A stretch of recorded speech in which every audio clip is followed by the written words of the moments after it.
All the videos that I have made up to date have been my opinions about different events from all around the world, but I have barely spoken about myself. So I have decided to talk about myself in this segment. I am a 20-year-old student from Pakistan. I won't say that with shame or disappointment. I am from Pakistan. If there's one message that I've tried to portray in all of my previous videos, it's that people nowadays are misunderstood. Similarly, the fact that I'm from Pakistan might force you to believe that I belong to a country which is full of terrorism and radicalism. Yes, my country is infested with problems. But can you name any country which does not have any problems? What you see on TV is a representation of biased opinions. A small portion of people within Pakistan have defamed the entire country. The point is, no country is perfect. Anyways, enough about countries. Now I'll talk about myself. I have very high ambitions for myself. I believe that life is too short and a lot of stuff needs to be done. Because before you know it, time's up. I have therefore decided that I will pursue economics at university level. And for my masters, I will do a course in economics with media. That way, with the support of the public through media and with the intellectual basics that I've learned through economics, I will one day bring about a change in perception about Pakistanis. I didn't choose to be Pakistani. I guess I just got lucky. I'm proud of the fact that I'm born in a country like this, in a place like this. Because now I have a chance to prove to the world that all good contains some bad and all bad contains some good. And Pakistan is not all bad. It's quite amazing. I hope that the influence of my videos is not only restricted to Pakistan or South Asia, but in fact that it reaches throughout the entire world. Because I believe in humanity above all. H for humanity, H for Helneit. Humanity has no race, nationality, creed, religion. Humanity is for humans. Helneit is for humans.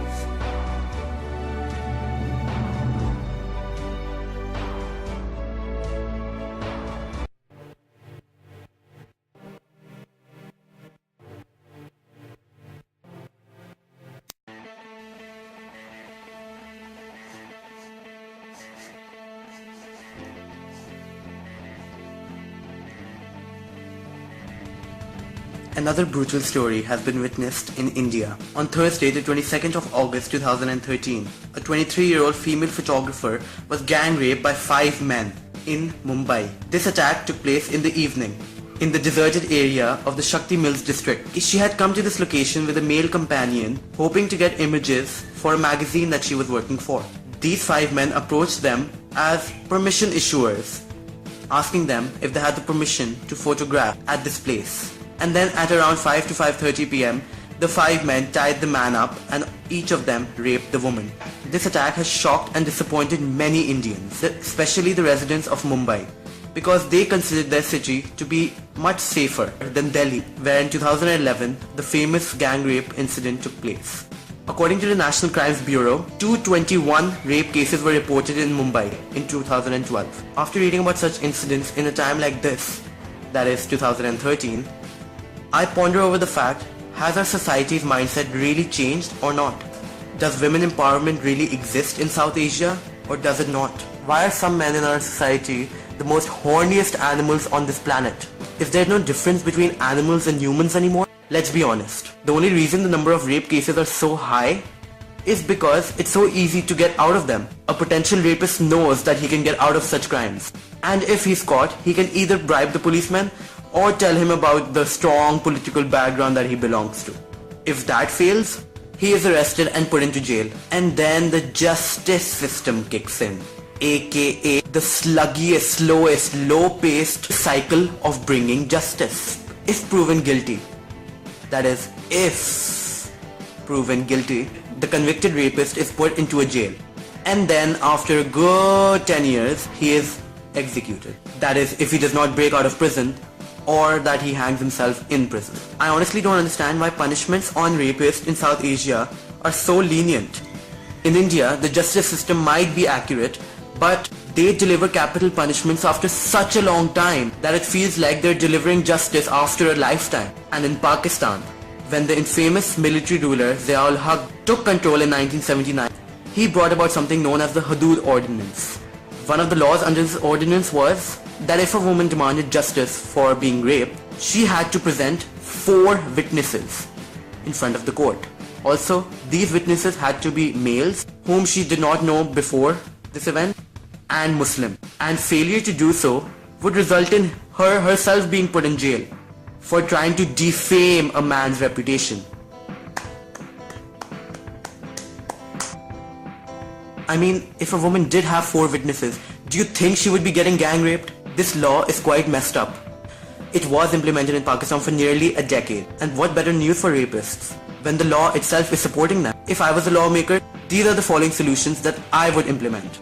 Number 1. Harsher and quicker punishments for convicted rapists. Number 2. Highly lit areas. Number 3. Increase the security on streets and secluded areas. Number 4. Teach women the art of defense. Number 5.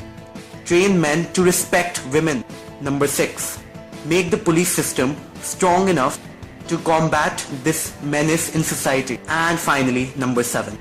Increase the levels of hospitals which deal with such victims. The unfortunate truth is that there are many rape cases in South Asia, and that too to a large extent. Now that we've acknowledged that yes, our society does have a problem, let's try to fix it. I urge you all to share this video so that your respective lawmaker can implement all of these solutions and try bringing about an end to all of this mess, and so that our society can learn to respect, honor and empower women.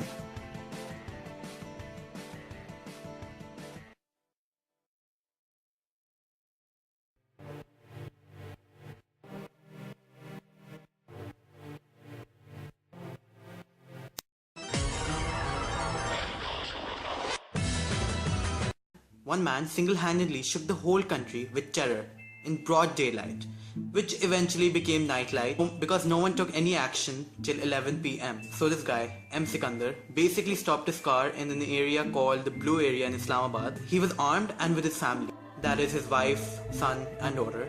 He was sitting in his driver's seat drinking energy drink cans and smoking away, while on the other side, media personnel and people had surrounded him to catch up on all the hype. He was using his wife as a messenger to carry his messages to the public and the media, claiming that he wants a religious government ASAP. Otherwise, he will hold them as hostages for a day. The drama began at 6 p.m. and ended at around 11:30 p.m. The drama kept on growing hour after hour after hour after hour, and no one was taking any action. It was funny how on the news everyone was suggesting ways and playing the blame game, stating that the police should intervene, that the army should intervene, that the media should under-intervene now. But let's be real. Why would anyone want to get their hands dirty or get rid of their lives for a random M. Sikandar? So while M. Sikandar was holding this hostage situation, the media intervention took it up a notch. Famous news channels began raiding his house and started collecting his personal life details. I mean, why the hell would a viewer like me be interested in looking at M. Sikandar's CNIC card copy? And not just that, psychiatrists were being telecalled on TV and being asked for their insight into the situation. M. Sikandar gained so much attention in that limited period of time, it was almost making me believe that that was his day. And then, famous politicians swooped in to show how courageous they were by appearing on the scene.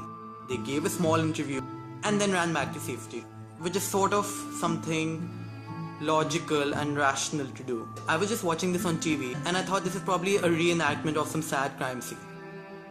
Because let's be honest, it's really hard to differentiate between reality TV shows and reenactments for Pakistani reality shows.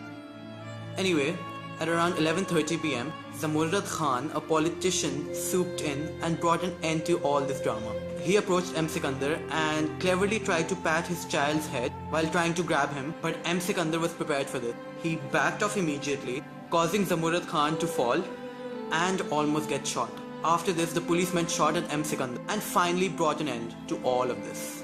He's now in the hospital and him and his wife are in custody. Reactions. This was the first live hostage situation that I've seen in Pakistan. On social networking sites, memes and funny posts were being made about this incident. On TV channels, media was reporting too much into this case. But I guess that's their job, because the more they report, the more the TRPs, and the more the TRPs, the more the cash. And then finally, the public response. Most people were praising Zamurud Khan for being a national hero, while some were saying that he was a fool by swooping in because he did not really do anything major, because he didn't even get hold of the man. But one thing for sure, had he not swooped in, nobody else would have, and this drama would have continued for a long time. Though it was shameful to know that no one took a stand that day. No one. The only thing that I was aggravated about was that if ultimately M. Sikandar was to be shot, then why wasn't he just shot 5 hours before when all this incident was happening? Like when he was taking a stroll in the evening. I mean, why make Pakistan look like a circus on an international forum? I personally think that the policemen were under-enthusiastic about this incident and the media was over-enthusiastic. And had there been a balance in this situation, then the whole case would have been fine. But let me know your opinions about this case by commenting under this video, and like and share if you enjoyed this video. Bye.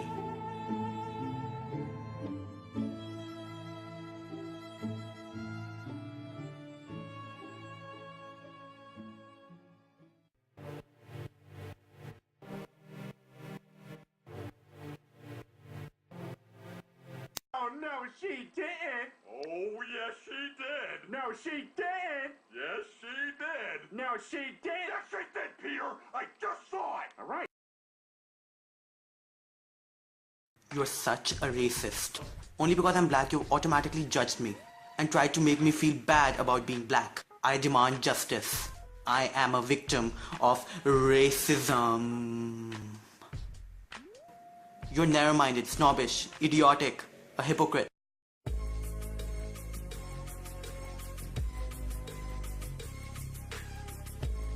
There's a famous quotation in my country which goes like, people with glass houses should not throw rocks at other people's houses.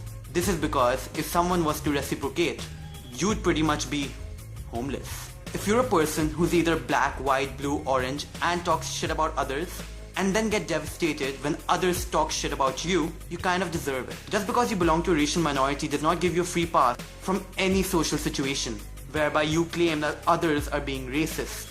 In fact, it's even shameful to realize that some people actually use the term racism to gaining an advantage.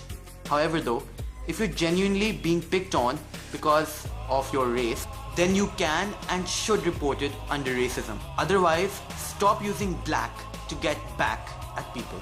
The conclusion is, karma exists. If you be good to someone, you'll be rewarded in a good way. And if you're an ass to someone, then you'll be treated like an ass. Bye.